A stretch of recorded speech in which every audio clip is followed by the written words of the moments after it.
canción que cantamos, la estrofa a la que nos referimos, es porque Él al pobre levantó del lodo y rechazó el halago del dinero. Sabemos dónde están nuestras lealtades y a quién habremos de servir primero. Esta canción, letra de Federico Pagura y música de Homero Pereira, los argentinos, los nuestros. En la multitud de estrofas que tiene esta que tiene que ver con el tema que vamos a abordar hoy, ¿sí? ¿A quién oímos? ¿A quién seguimos? ¿A quién adherimos? ¿Por qué seguimos a quien seguimos? ¿Por qué adherimos a quien adherimos? ¿Por qué obedecemos a quien obedecemos? Y esta canción dice, sabemos dónde están nuestras lealtades y a quién habremos de servir primero. Hay prioridades, dirá esta canción. Hay cosas que están por delante de otras. Hay cosas que mandan, hay cosas que orientan, hay cosas que guían. Hay cosas que definen. Y en esta canción se dice que el halago del dinero justamente no es una de esas cosas a quien uno debe seguir, sino, para el autor de este poema, de esta canción, es la lealtad a Jesucristo y a sus valores. Algo de esto hay en el pasaje que vamos a trabajar hoy. Un pasaje largo, porque es una historia larga, pero a la vez una historia que podemos concentrarla en alguna síntesis.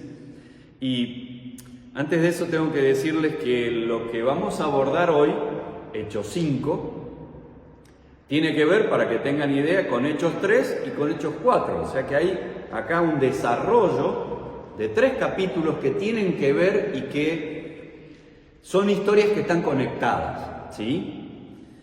Les cuento por dónde empieza en Hechos 3 esto. Pedro y Juan, dos apóstoles, obviamente han recibido el Espíritu Santo y están testimoniando de Jesús en su ciudad, en Jerusalén. Estos dos apóstoles, Pedro y Juan, dice que van a orar un día al templo, ¿sí? Y que antes de entrar al templo ven a un lisiado y mendigo. Y el lisiado le pide limosna y ellos le dicen, mira, no tengo limosna, pero lo que tengo te doy. Y lo curan, y lo sanan. Y ese lisiado entra al templo con ellos y la gente dice, pero este no es el que estaba en la... Sí, este es el que estaba en la puerta. Ha sido sanado. Entonces la gente se alborota. Y Pedro y Juan aprovechan ante este milagro y la atención que había generado este milagro, aprovechan para predicar. Todo esto está en Hechos 3, del 1 al 26. Mientras esto está sucediendo, Hechos 4, 1 al 22, el templo de Israel, el templo de Jerusalén, tenía un guardia, un custodio, ¿sí? El guardia es instruido y viene y le pregunta, ¿y ustedes por qué están haciendo esto? ¿Y quién les dio permiso para hacer esto y para predicar en este nombre? En el nombre de Jesús y para sanar. ¿De dónde tienen autoridad ustedes para hacer esto? Y entonces, este jefe, este custodio, con los saduceos, que es una facción teológica dentro de los judíos, ¿sí? Una facción que, bueno, entre otras cuestiones no cree en la resurrección, y Pedro y Juan habían hablado de la resurrección, o sea que les había sido molesto esto.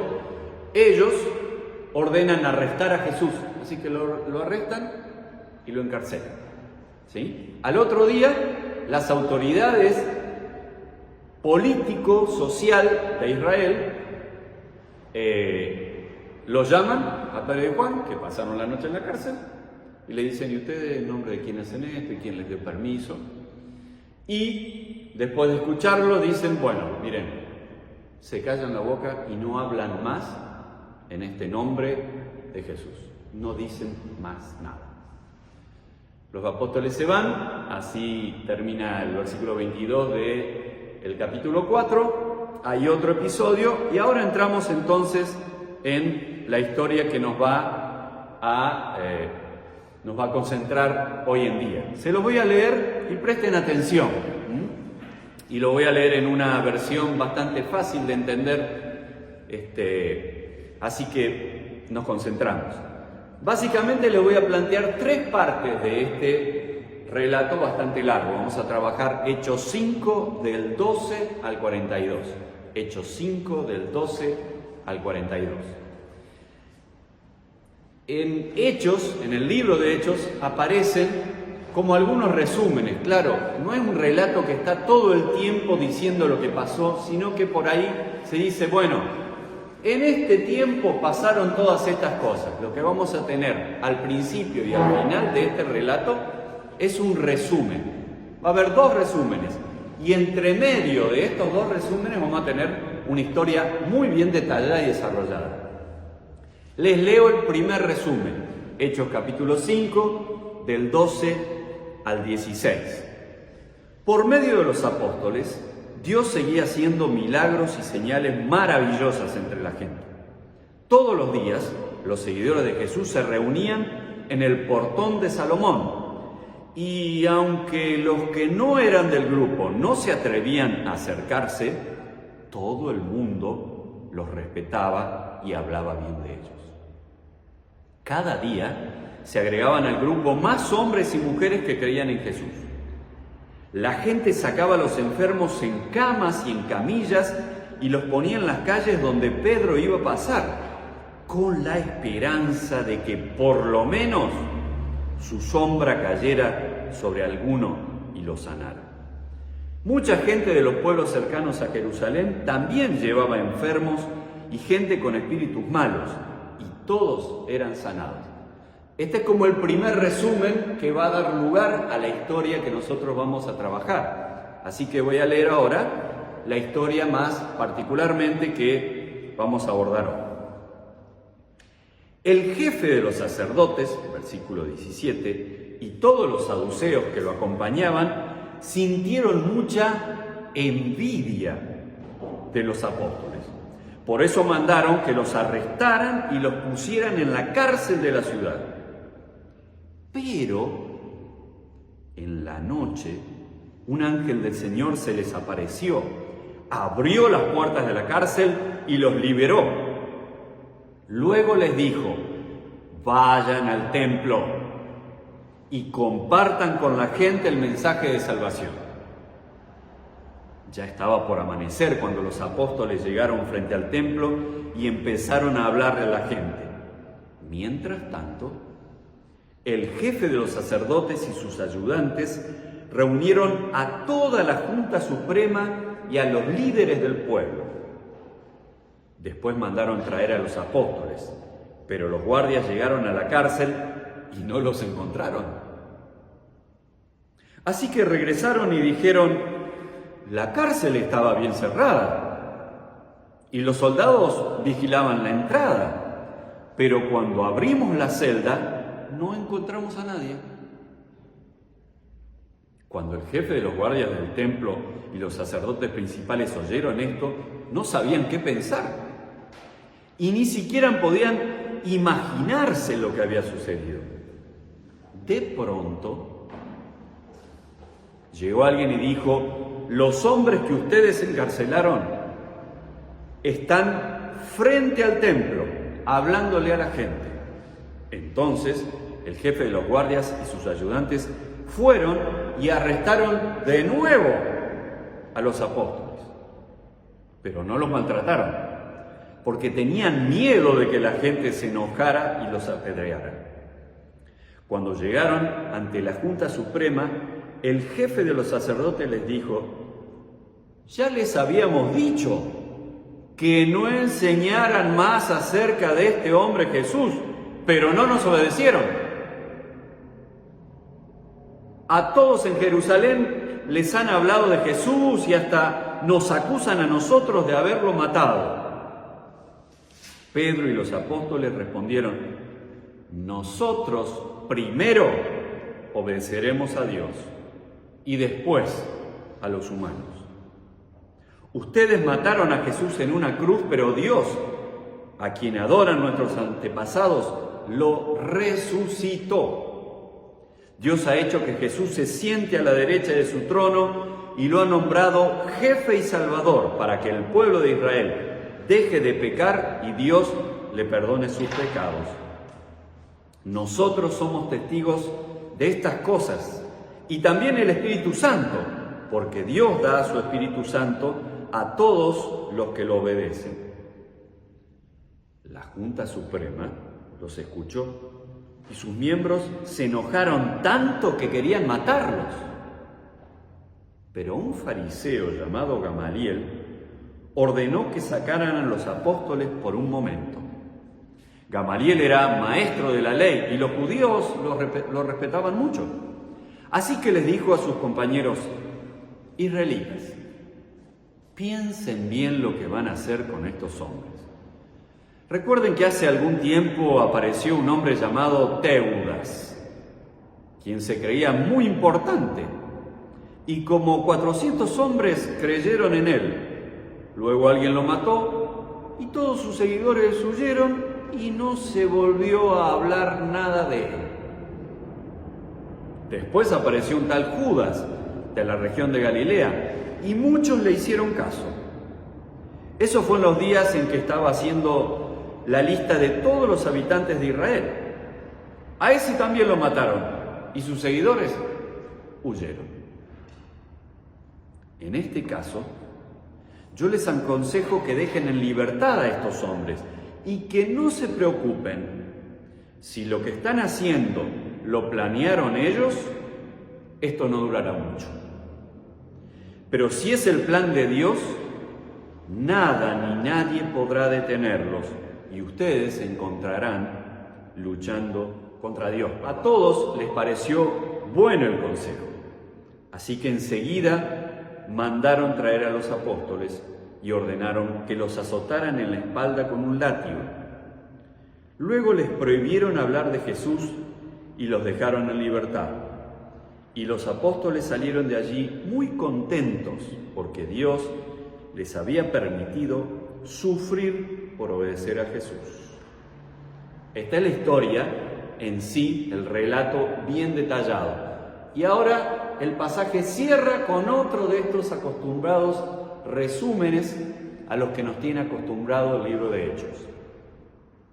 Los seguidores de Jesús iban al templo todos los días y también se reunían en las casas.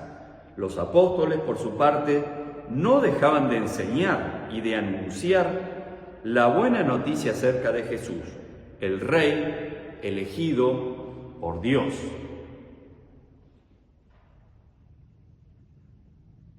Como ven, esta historia detallada que acabamos de leer tiene su correlato con Hechos capítulo 3 y Hechos capítulo 4. No es la primera vez que a los apóstoles le van a prohibir hablar de Jesús. No es la primera vez que los van a encarcelar. Tampoco. No es la primera vez que los apóstoles van a desobedecer las órdenes de las autoridades de Israel, tanto en lo político y social como en lo religioso. Y por eso quiero detenerme un poquitito en los personajes que habitan en esta historia. En principio voy a nombrar a los cristianos, que en este capítulo 5 aparece Pedro como el que habla, pero en el capítulo 3 y 4 también aparecen Pedro y Juan, y otros apóstoles tal vez también acompañan, ¿sí? Y se habla también de seguidores de Jesús, o sea que estaban los apóstoles y seguidores de Jesús. Estos son dos de los protagonistas que son cristianos. Y ahora quiero reseñar a uno de los bandos, y lo voy a poner aquí. Uno de los bandos que están en esta disputa. Y este bando tiene dos componentes. El primero es la cúpula religiosa de Israel. Este relato nos nombra, por ejemplo, al jefe de los sacerdotes del templo de Jerusalén, ¿sí? En el templo de Jerusalén había sacerdotes que oficiaban, pero había que uno que era jefe, que ordenaba, que administraba cuándo le tocaba a cada uno oficiar, ¿sí? Jefe de los sacerdotes. También aparece nombrado como sumo sacerdote, es lo mismo. Hemos identificado que están los saduceos, o sea, una facción teológica dentro de la religiosidad judía. Hemos también identificado al ayudante del jefe de los sacerdotes, o sea, se ve que este jefe supremo tenía algún ayudante o tenía sacerdotes que lo ayudaban en la tarea. Y también hemos identificado por nombre a uno que se llama Gamaliel, que es un fariseo, la otra facción de la religiosidad judía, ¿sí? Así que en este relato está la crema del poder religioso, está presente.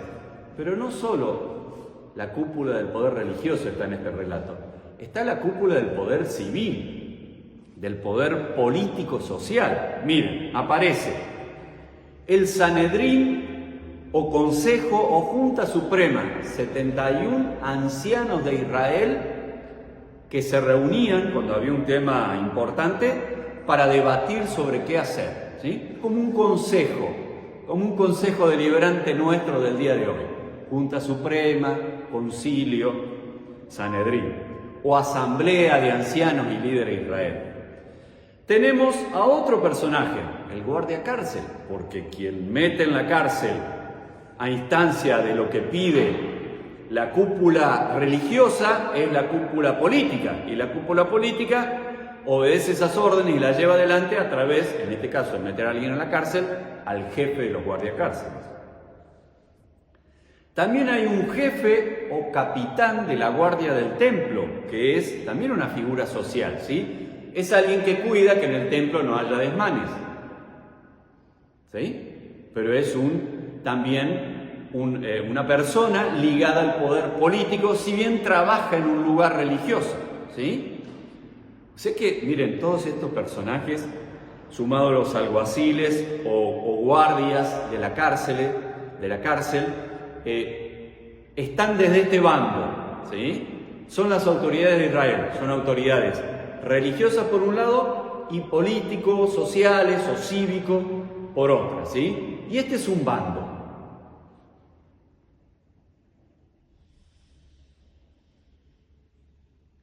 Del otro bando está el Dios Trino.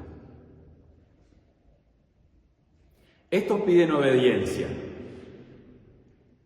El Dios Trino también.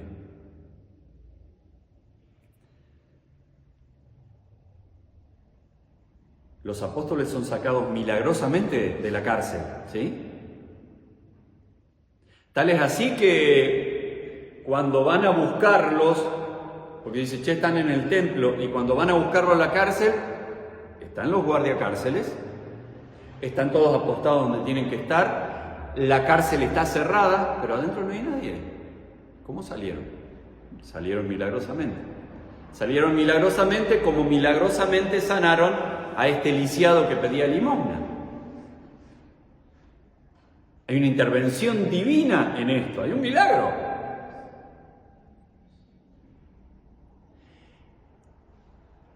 Cuando se produce este milagro, un ángel del Señor se le aparece a los apóstoles y le dice, vayan al templo y hablen. ¿Qué les habían dicho las autoridades políticas y religiosas? No hablen más de este nombre. ¿Qué les dice el ángel? Vayan al templo y hablen. Los dos bandos. Y no sé si se dan cuenta que los bandos tienen voces. Y las voces tratan de convencer, de persuadir. Y tratan de que la gente haga lo que las voces dicen. Esta voz del bando de la cúpula religiosa y la cúpula cívica, no hablen, se me callan la boca, no más de este Jesús, no más de la resurrección, no más de que nosotros los judíos los matamos, se me callan la boca. Del otro lado, el Dios Trino, a través de este ángel del Señor, vayan y hablen, no se callen.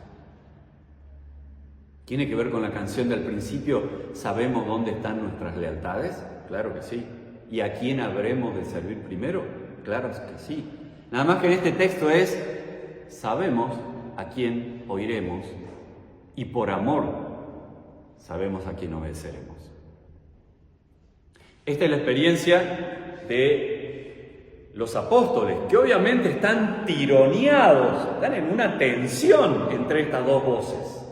¿Qué voz oír? ¿A qué adherir? ¿Con qué comprometerse? Y también quienes están tensionados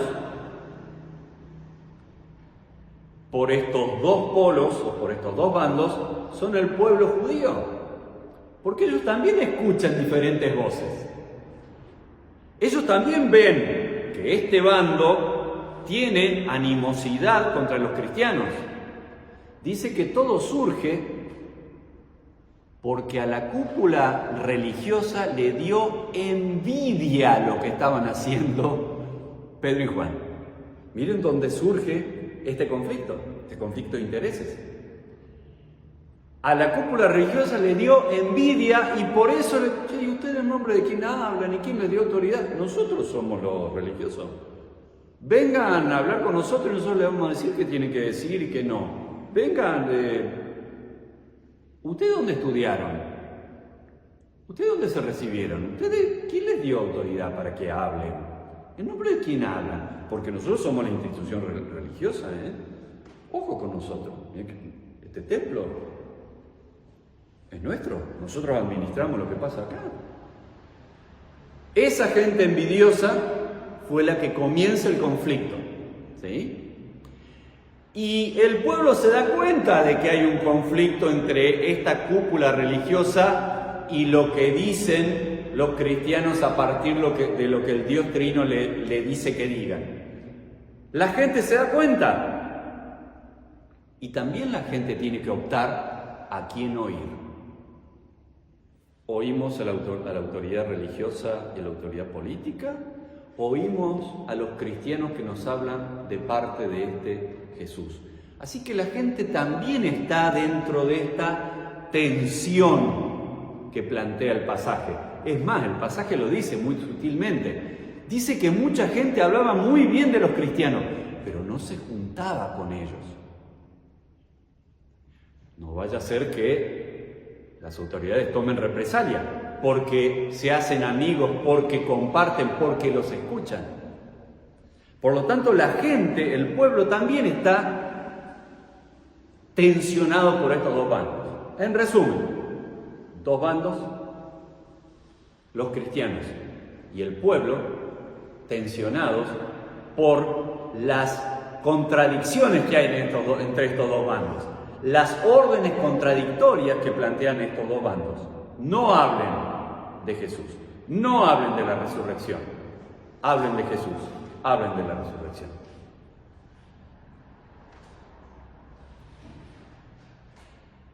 ¿Cuál es el centro de la tensión? Bueno, voy a usar las palabras que usa el texto, miren. ¿Qué se les prohibió o qué se les intentó prohibir a los apóstoles de parte del bando de la cúpula religiosa y civil? No prediquen, no comuniquen, no cuenten, no hablen, no den en el sentido de transmitir, no anuncien, no enseñen, no proclamen, no compartan. Todos estos son sinónimos que se usan en el texto respecto de lo que no tenían que hacer. ¿Y cuál era el contenido de esto que tenían que decir? El mensaje de salvación, las palabras de vida acerca de esta nueva vida en Cristo resucitado. Y no nos culpen de que nosotros nos matamos. Y no nos culpen de que nosotros nos matamos, ¿sí? Porque eso era parte también, ¿no? Que era algo entendible, porque a la cúpula judía eso le molestaba, si lo digan, ¿no? Pero fíjense, ese callarse es muy fuerte, ¿eh? Porque esto es mucho de lo que toda cristiana o cristiano está llamado: predicar, comunicar, contar, hablar dar, transmitir, anunciar, enseñar, proclamar, compartir. Todos estos son verbos que apuntan a lo mismo. Todos son verbos que desde distintos lugares tienen en común esto de oír algo que Dios dice y transmitirlo. Así que si yo tendría que hacer un resumen de esta historia, diría que el planteo que esta historia hace es ¿a quién oír y a quién obedecer cuando los poderosos amenazan y Dios envía a proclamar? Otra vez, ¿a quién oír? ¿A quién obedecer cuando los poderosos amenazan y Dios envía a proclamar? En el texto vemos radicalmente, diría yo, la respuesta de los apóstoles. Es muy fuerte. No podemos dejar de decir lo que hemos visto y oído. Esta es la respuesta. 5:29, capítulo 5, versículo 29. No podemos dejar de decir lo que hemos visto y oído. En otra versión, es necesario obedecer a Dios antes que a los hombres. Es necesario obedecer a Dios antes que a los hombres.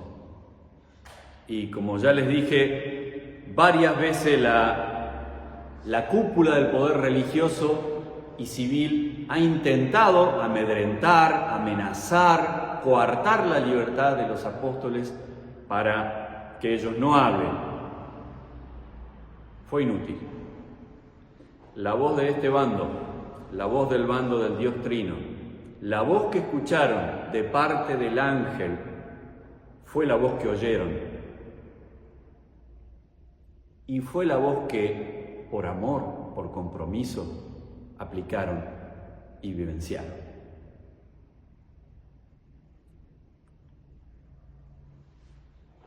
¿A quién oír y a quién obedecer cuando los poderosos amenazan y Dios envía a proclamar? Bueno, este es un texto obviamente parido en medio de las primeras persecuciones que los cristianos tuvieron que soportar a principios de siglo I, me refiero. Al final del siglo I, año 92, ya va a haber persecuciones instauradas desde el poder político del Imperio Romano. Persecuciones pensadas, persecuciones diseñadas, planificadas, ¿sí? Con gente que va a buscar a gente en tal lugar, a tal hora, en tal fecha, ¿sí? En tal región, ¿sí? Y de allí sabemos que vendrán una serie de persecuciones que durarán casi 300 años contra los cristianos. Y hay muchos cristianos que hoy en día todavía siguen siendo perseguidos por esto de hablar, predicar, testimoniar e enseñar, todos estos sinónimos que aparecen en el texto bíblico. Y creo que este texto debe seguir inspirando a aquellos que en medio de una persecución son llamados por el ángel del Señor, por el Dios Trino, a predicar, enseñar, comunicar, compartir, dar testimonio, etcétera, etcétera, etcétera. Y dar testimonio de esto central, que para Pedro y para Juan era el mensaje que ellos compartían. Jesús murió para que ustedes puedan reconciliarse con Dios y resucitó para que tengan vida eterna. Amén. Esto era lo central que tenían ellos para decir. Jesús murió, Jesús resucitó y está sentado a la diestra de Dios, porque Dios lo recibió. Después de esto, de que murió y resucitó, Dios lo recibió y le dijo, lo sentó en un lugar de honor porque le dijo, todo lo hiciste bien. Te mereces sentarte aquí en este lugar de honor porque lo que hiciste lo hiciste muy bien. Este es el contenido central de ese mensaje que compartían. También este texto nos pregunta a nosotros, hoy, a nosotras. ¿A quién oír y a quién obedecer cuando los poderosos amenazan y Dios envía a proclamar? En nuestras experiencias en misión hoy en día también somos amenazados o tenemos amenazas cuando hacemos algo en nombre de Dios. No quiere decir que venga la policía a buscarnos porque ahora estemos de culto, no, pero también hay gente que amenaza. También hay gente que intenta nuestro daño, también hay gente que intenta amedrentarnos, también hay gente que intenta socavar nuestras convicciones. Y a veces esas amenazas vienen de afuera. Y nos sucede esto, claro que sí. ¿Sí? Hemos tenido experiencias aún misma en este espacio, ¿sí? De que haya entrado gente y nos haya amenazado. O que haya entrado gente y se haya desubicado. En la celebración ecuménica de Viernes Santo que estuve en la iglesia del Pilar, entró una persona. La verdad que la situación fue fuertísima, porque empezó a hablar de que no tenía para comer, e interrumpió el culto. Estaba predicando el predicador, interrumpió y se mandó por la parte central y empezó a hablar. Y a decir que no tenían dónde comer y que no tenía dónde estar y que la verdad que generó una situación que yo por dentro pensé, Espíritu de Dios, danos sabiduría. Entonces alguien fue y se acercó y dijo, mire, sí, quiero conversar con usted, ¿lo podemos hacer afuera? Así mientras seguimos con la celebración aquí, pero yo lo voy a atender, yo voy a conversar con usted, yo voy a tratar de solucionar su problema, lo voy a escuchar con atención. Se lo llevó afuera y siguió conversando con esa persona y hubo una solución para esa persona. Pero digo, hay cosas que nos golpean, que nos amenazan. ¿Sí? Acá también han entrado personas y se han revolcado por el piso dando gritos, en cultos, en celebraciones. También ha habido amenazas escritas en la puerta de este mismo templo, ¿las recuerdan? Claro que sí. Escritas con letra roja. Y en una iglesia que prediqué también en un culto de resurrección. Me tocó en Buenos Aires, ¿sí? Y habían escrito en la vereda y todavía se veía cuando yo entré a ese culto de resurrección. Dejen de molestar o son boleta. ¿Qué? ¿Por qué estaban molestando? Estaban haciendo bien a la gente. Entonces a veces hay amenazas que vienen de afuera y voces que nos vienen de afuera. ¿A quién oír y a quién obedecer cuando los poderosos amenazan y Dios nos envía a proclamar? Pero estuve pensando también que a veces las voces no vienen solo de afuera. A veces también las voces que nos hacen callar vienen de adentro. No. ¿Para qué te vas a preparar para el devocional del martes con la gente que va a venir a buscar comida? Decí algo que sepas. Algo simple. No prepares. No ores. No, ¿para qué? Si ya sabes. Es un devocional de 5 minutos. Son voces que están adentro nuestro. Proclamá así nomás. No te prepares. Hacé las cosas de taquito.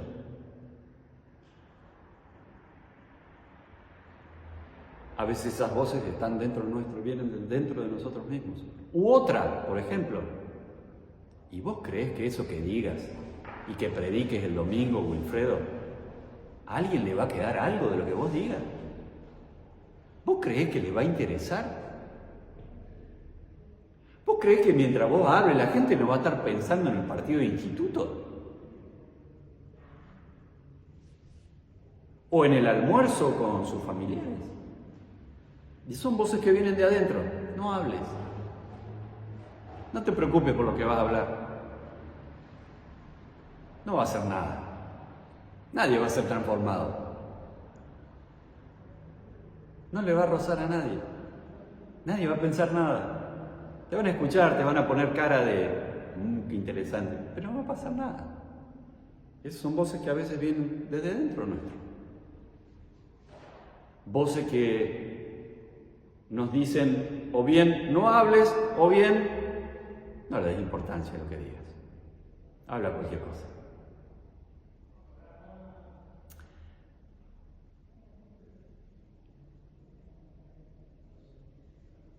¿Sabes qué? No van a lograr nada con lo de los martes, con el ropero de los miércoles, con la reunión de jóvenes de los viernes. ¿Hace cuánto que están sembrando? Y parece que no pasa nada. A veces son voces que tenemos adentro también, voces que nos desaniman, voces que nos hacen pensar que no tiene sentido hablar, predicar, enseñar, transmitir, compartir, anunciar. Pero me quedo pensando, entonces, en estas cosas, a veces voces que vienen de afuera y a veces voces que vienen de adentro.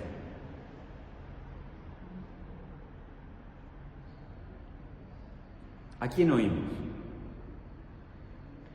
¿Con qué voces nos comprometemos? ¿Con qué voces nos involucramos? ¿Con qué voces, por amor, obedecemos? Cuando hay cosas que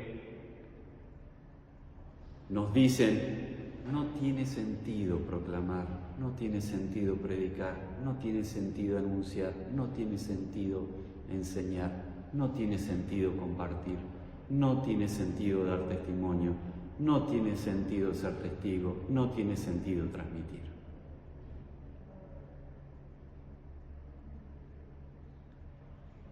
Que esto que envalentonó y afirmó a los apóstoles, es necesario obedecer a Dios antes que a los hombres, porque no podemos dejar de decir lo que hemos visto y oído al lado de Jesucristo, sea de ánimo para nosotras y para nosotros. Que este ejemplo tan lindo que tenemos en los apóstoles sea un ejemplo, porque Jesús de última hizo lo mismo. Jesús fue tremendamente combatido, amenazado y matado por decir lo que el Padre le dijo que tenía que decir. Jesús dijo, yo no digo las palabras que yo quiero, yo digo lo que escucho que el Padre me dice a mí, eso digo. Esto que hacen los apóstoles es ser coherente con lo que hizo su Maestro, que lo llevó a la cruz, que lo llevó a sufrir, que lo llevó al maltrato, que lo llevó a la discriminación, que lo llevó a lugares oscurísimos. Pero los apóstoles están siguiendo lo que Jesús hizo en su vida. Por lo tanto, tenemos ejemplos. Tenemos a Jesús, tenemos a los apóstoles y también tenemos ejemplos entre nosotras y entre nosotros de gente que no se calla, gente que comparte, gente que se prepara para transmitir, para dar, para testimoniar, en diferentes instancias. Les propongo que hagamos ahora un tiempo de silencio, porque el silencio es bueno para pensar y para pensar qué nos dijo Dios en esta predicación de hoy. Y la idea que te propongo es, ¿qué te dijo Dios? Pensa un ratito, en silencio. No tenés que orar en voz alta, nada. Que esta palabra que escuchaste pueda quedarse con algo concreto y bien contundente. ¿Qué es eso que te llevas de haber escuchado a Dios hoy? ¿Qué es eso que resuena en tu corazón? ¿Qué es eso que queda en tu mente como afirmación o como desafío? Un tiempo de silencio para escuchar a Dios.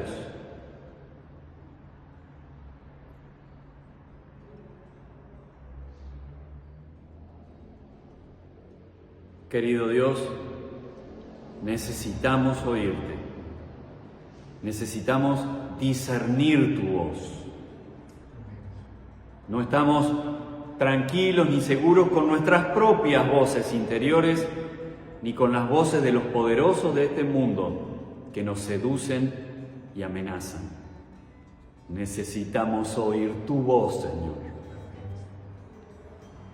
Y al oír tu voz necesitamos también identificar tu llamado a nosotros y nosotras, comunidad tuya, para honrar tu invitación a testimoniar de la muerte, la resurrección y el regreso glorioso de Jesús, con obediencia y compasión. Danos la gracia, querido Dios, de oírte y obedecerte por amor. Amén. Amén.